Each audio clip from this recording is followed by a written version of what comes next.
Iba't ibang ahensya ng ating pamahalaan ang nagtulong-tulong ngayon na palakasin pa yung industriya ng mga produktong halal sa Pilipinas, lalo na ang halal foods. At kaugnay nga po niyan, makakasama po natin ang Development Management Officer 3 ng Socio-Economic Development Division ng National Commission on Muslim Filipinos na si Sir Yusuf Mangandog. Magandang umaga po, Sir Yusuf. Welcome to Rise and Shine Morning. Pilipinas. Good morning po. Thank you po. Okay, Sir, maaari niyo po bang ipaliwanag sa ating mga ka-RSP kung ano po ang halal at ano yung halal food?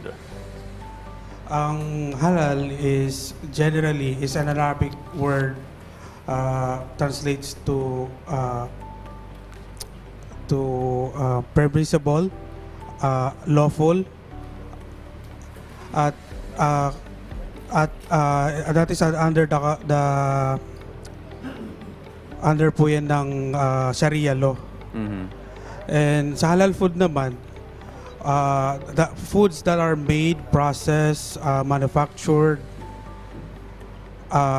and cleaned under the in accordance to Muslim Islamic law po. Yun po yung halal foods. So we're referring to yung mga foods na ano po natin na fina-follow niya yung Muslim tradition po. Ano po yung mga pagkain na considered halal?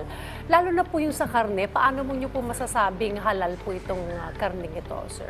Yes po, sa pagdating naman po sa halal food, kailangan pong ma-follow niya ang traditional Muslim way po. Katulad niyan po, kailangan po masusi po yung proseso niyan. Kailangan ang slaughtering po, kailangan po under yan ng Muslim tradition.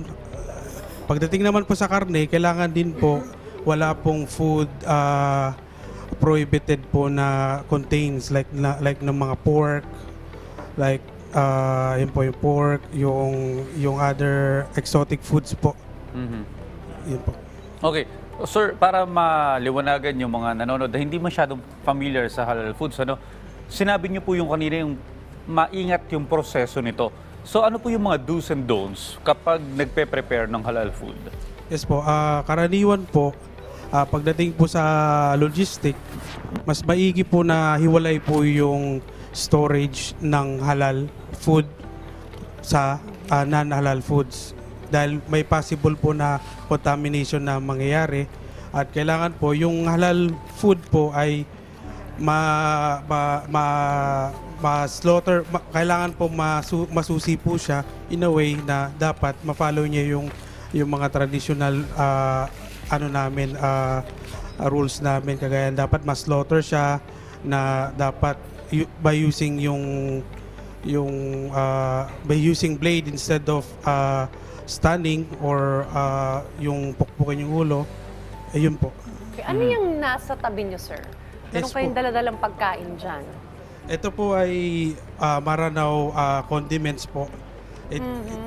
This is ano po, Ano yan, sir? we call it Maranao as sakurab po.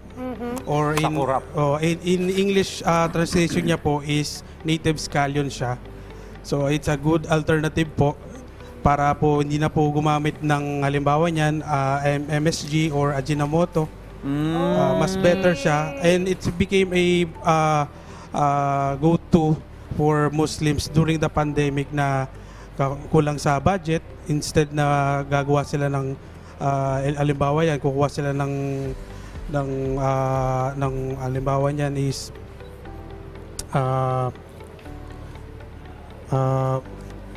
halimbawa niyan yung panahon na nagtaas yung presyo ng onion. Yan naging alternative namin. Ang bango niya, actually. Ang bango niya. Actually, ito po yung process. Ito yung process. ito yung pinagmulan. Yes po. Oo. Yung So, process ito yung po naging yan. siya. Okay, so ibig sabihin, mas malasa yung mga halal foods pag meron po nito. Mas masarap. Mas masarap po siya. Mas Titikman distinct natin po yan siya. mamaya. Opo. Kasi yung amoy pa lang ang bango na . Oh, may may Gutom. ginger po Totoo, yan. totoo. Yan yung process food niya is may ginger, may konting luya, at asin. Ayan. Okay. Pero Sir Yusuf, isa sa target ng ating pamahalaan ay yung ma-develop pa at i-expand pa yung halal industry sa ating bansa. Ano-ano po yung mga inisyatibong ginagawa ngayon ng ating pamahalaan para maisakatuparan po yung expansion na ito? Nagsisikap naman ang ating pamahalaan upang matugunan ang expansion ng halal industry dito sa ating bansa. Kami bilang nag-iisang national agency ay ginagawa namin ay pinapalawak at pinapamadayong namin ang halal industry sa aming paraan, kagaya po ng pagbuo ng mga programa, kagaya po ng creation of halal hubs sa metro cities. Okay. We're looking at Makati City as the first halal hub sa Metro Manila, and hopefully yung other cities will follow then. And we also have series of halal seminars with different department para po mas ma-enlighten yung mga government employees or officials kung ano po ang halal industry. Yes po. What do you mean by halal hub, sir? Anong meron doon? Halal hubs po is basically, it's like a place kung saan yung halal is the focal point po of trade. Halimbawa niyan, pwede silang, halimbawa yan, we have foreigners from Muslim countries. They, first of all, ang hinahanap nila ay yung halal certified na mga pagkain. And one way to find po yun is in a halal hub po. Kaya po ngayon, ang aming ahensya ay pilit pong pinapalawak po at binubuo yung mga halal hubs in the Metro Manila at sa buong bansa na rin po. Oh, tama si Sir Yusuf, ano? Kapag may mga foreigner na Muslim, galing sa Muslim country, pupunta sa Pilipinas, of course, halal foods ang hanapin nun. Pero gaano po ka-accessible ang mga halal foods po ngayon sa ating bansa? Napakagandang tanong yan, sir. Actually, kung titingnan natin, ang aming ahensya po ay nag-a-accredit po ng halal certifying bodies po. Sila po kasi ay representasyon ng mga mamamayan po or people's organization ang tawag sa kanila, kung saan po mas accessible po, at the same time mas marami po silang pipiliin na option para i-certify ang kanilang mga produkto. So in a way, kung hindi man accessible ng aming opisina, nadyan po ang mga halal certifying bodies to help us to spread po yung halal awareness po and management. Okay, sana ay mapalawak pa nga natin yung accessibility to sa halal food. At saka siguro maganda yung mga restaurants maglagay ng menu para sa mga halal food. May ganun po ba? Yan.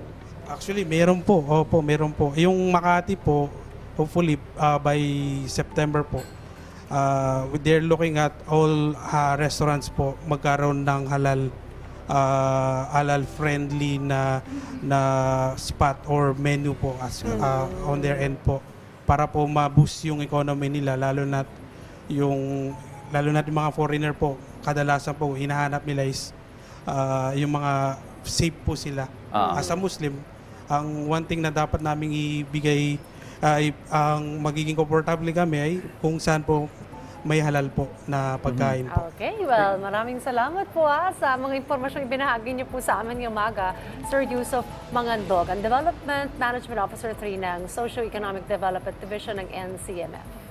Thank you very much. Thank you, sir.